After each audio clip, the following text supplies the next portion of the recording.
Okay, so I hand out a final segment of what you need to wrap up this chapter, which we had said yesterday papers will be due I believe April 5th. Is that correct? If it's a Wednesday, that would be right. Okay.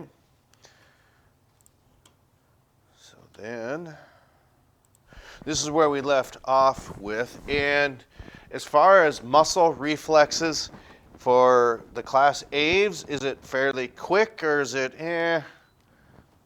so-so? Well, for anyone who's gone driving down the road, can birds change direction pretty quickly? Yes, they can, because if they can't, you're probably going to plow into them, okay? And since that is the case, we'll be spending some time watching a segment about, it's called Bird Brain on Nova, I believe. It might be on Nature, but that will be coming up in the near future. Tomorrow, I understand you're not in class. And then Thursday, you have your second evaluation. It's over page 2. And then, again, that's on Thursday. And then Friday, I think, is up in the air yet on how that schedule is going to unravel. But regardless, this is where we left off with correct. And should be where that piece of paper that was handed to you begins. Okay. So one of the aspects that happens with this, okay, for mammals and humans, okay, anything you're talking about with a nephridium means a kidney, okay, and that's why you see nephrons, a nephritic tube, and one of the things that happens, okay, urine is formed by glomerular filtration, okay. We have something that's similar to that as well, but one of the things that we had said, how do birds pass on their urine? That comes afterwards. But what happens is, do they have you could say urinary bladder like mammals and humans? The answer to that is no, because their liquid wastes are actually passed through their digestive tract, okay? And one of the things that we had said, okay, what happens is if you are unfortunate enough to be caught underneath one of these animals and they pass their waste products onto you, and it's a type of white paste that falls onto you. It's happened to us all. It's just one of them things that actually happens. Okay. One of the things that also takes place, okay, is urea.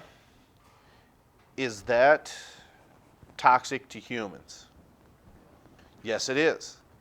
But we don't have to think about that. Well, how is it that waste products that accumulate because of metabolism, metabolism just means the crackers that you're consuming or cookies or whatever that is, how that is being broke down in your digestive tract, okay? As proteins, which are enzymes that break those molecules down, also have to be filtered from the body. And our kidneys do that, okay? So what happens is that's in the form of urea because of the metabolic actions that give us energy. Urea is given off as a byproduct, but our kidneys can filter that out because it is water soluble. But how do you do that, okay, if you're not a placental, I didn't say mammal, a placental mammal? Because when we're talking about a placental mammal, what does that mean as far as reproduction is concerned? What is an example of a placental mammal? Dogs? Cats, sure. Deer, yeah. Cattle. Horses. Okay, we can stop there. So those embryos are developing in a what? No. What type of mammals did we say these were? Placental mammals. So that must mean they're developing inside a what? Inside of a placenta. And that offspring, whether it's a calf going through the calving season, how is that bovine getting rid of its waste as it's being developing in the mother's placenta? Humans have that as well. It's in your abdominal area. This right here. Yeah, a little more specific from the belly. Okay? What is the outer portion of that called on the exterior portion? Everyone's got one. It's in the navel area, right here. What would that possibly be called? No, that's on the inside. We want the outside. That's on the inside. We want the outside.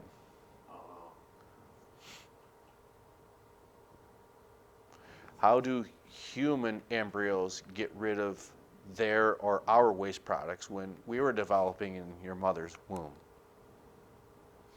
It's also inside of a placenta. Okay, so that's on the outside. So what is it that was attached on the belly button? The umbilical cord. So waste products can, nutrients can be delivered to the offspring through the umbilical cord. Waste products can be, let's say, gotten rid of or passed through the umbilical cord, and the mother takes care of that for whether it's cattle, deer, horses, those examples that you gave. But what happens if you develop inside a shelled amniotic egg? Those same products are starting to build up like urea, because as that embryo is developing, it's producing waste products as well in the form of urea. But if that grows to toxic levels, which it does, Mother Nature, or you could say nature selected these animals to have something like this take place. This does grow to toxic levels, developing inside this amniotic egg. But urea then is converted to this, okay? So as that urea accumulates, urea is converted to uric acid, and then that starts to crystallize. And it doesn't really matter how much uric acid starts to crystallize inside that egg. That can be stored harmlessly. And then as soon as the egg cracks, the embryo crawls out, and you don't have to worry about that anymore. Okay.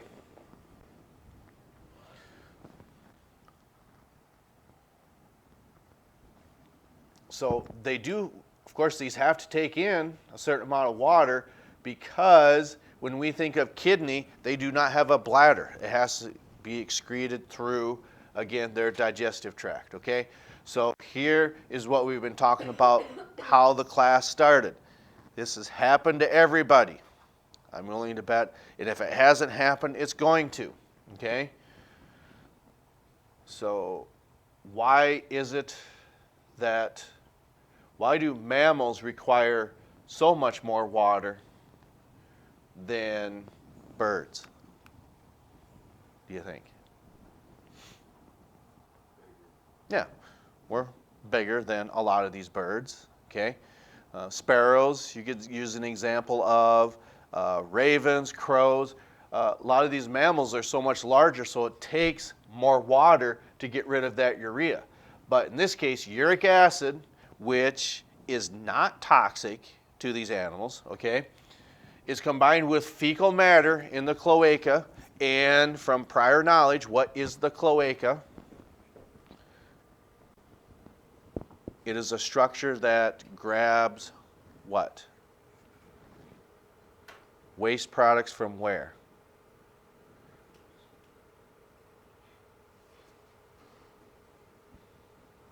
I know you know this because you did this on an evaluation. We couldn't have forgot already. On the alligator, what was the significance of that cloaca? Okay, so the small intestine passes into the cloaca. What else empties into the cloaca? Well, that would be the intestines. We did that already.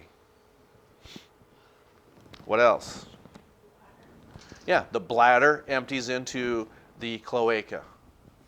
And then finally, for reproductive purposes, you could say the testes or the ovaries will secrete and deliver their materials into the cloaca. But what we see here, okay, this fecal matter in the cloaca, as excess water is reabsorbed, results in that white paste. So again, there's no bladder on these birds. It's passed through their digestive tract, and then what's left over is this white paste after water has been filtered out of there, not the kidney, okay? Well, excuse me, it's filtered out from the kidney, but then it's not sent to the bladder. It's sent to the cloaca here because there is no bladder in birds. This is how they get rid of their nitrogenous waste. Humans and mammals do that with a urinary bladder. That urea is passed on in the form of urine. Okay.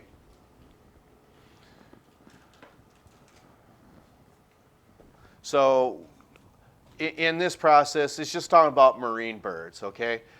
One of the things that happens, they have to be able to compensate for living in and taking and with an environment of salty water, okay? We don't spend a lot of time on this. And there's a picture of this in the book, but it's just something the author chooses to include. Okay. So complex functions, okay? Now, you might think that gathering food, okay, might be, well, that's rather typical. I mean, every organism is going to do that. But in this case, not only is it gathering food, but it's also remembering where to find that food, okay? So mammals will typically go in the same migration patterns. Well, you could say that these birds do too, but they want to go back to a specific spot. If a mammal goes through a migration pattern, they're just they're passing along in the same spot, where birds always going to want to land in that same spot for food gathering, okay? So here's some other assorted functions that you can see, okay, with the central nervous system, okay? What would that include, do you think? The central nervous system. No, that's the circulatory system. Okay, more specifically with the brain. The brain and what? How does information leave the brain to go to the rest of the body? Yeah, the brain and the spinal cord is your central nervous system, okay? So here you have these cerebral hemispheres, okay? And this is just an integrative structure, just like it is in humans. The cerebellum is where a lot of your senses, like sight, is integrated with your cerebral cortexes, which are where your coordination comes from. This is relaying information to here because of your senses. And one of the things that we visualize is with sight, and I don't know how blind people do this. I think the brain just has a remarkable ability to rewire itself. But one of the things that we do as we're walking, we can see the horizon, so we know what side is up. But what do you do if you're blind? Well, the brain just eventually, I would say, rewires, or you could say compensates for that, because it's tough to be able to walk in a straight line, to not sway one way or the other, because you can't see the horizon when you're blind. And were you here for the exercise that we did when you're blindfolded? Okay, so it's kind of tough to do when you, like in this case, it's something that you don't even think about as you're looking around in the room. these concrete blocks certainly tell you how the horizon is and which side is up, and it helps keep your balance. Okay, so that's how these two structures work together in giving birds their extreme ability to have very good coordination. Okay, so I don't think there's a whole lot left. That's probably the last thing. Yep. Okay.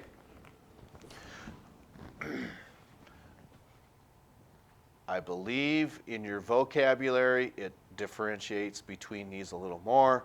Which one is the singing portion? Because birds do calls every morning, because you can do that when you walk out. You can even do that right now. Birds are calling to other birds. They're defending their territory, if you want to call it. This is my space. Stay away. Or perhaps they're calling for other. I don't know what the specifics are of it for sure, but I just know that birds call to defend their territory. Okay, and then this, the integrative center, as far as where their coordination comes from, the specific portion of the cerebellum. Okay, so there's a little over 15 minutes left. You have all the information that you need to complete those papers, which is due a week from tomorrow. You have a vocabulary evaluation on Thursday, and we will see how Friday unveils because of, one, the weather, two, the schedule. Because as it states right now, it just says performance in the morning and then matinee in the afternoon. So I don't know if that's something that you view in the morning or if it's optional, but we're taking the approach that you probably go into that. Okay, that's all I have. The rest of the time is yours to work on those papers and or look at your vocabulary if you choose, and we will continue moving forward on Thursday. All right, tune in next time.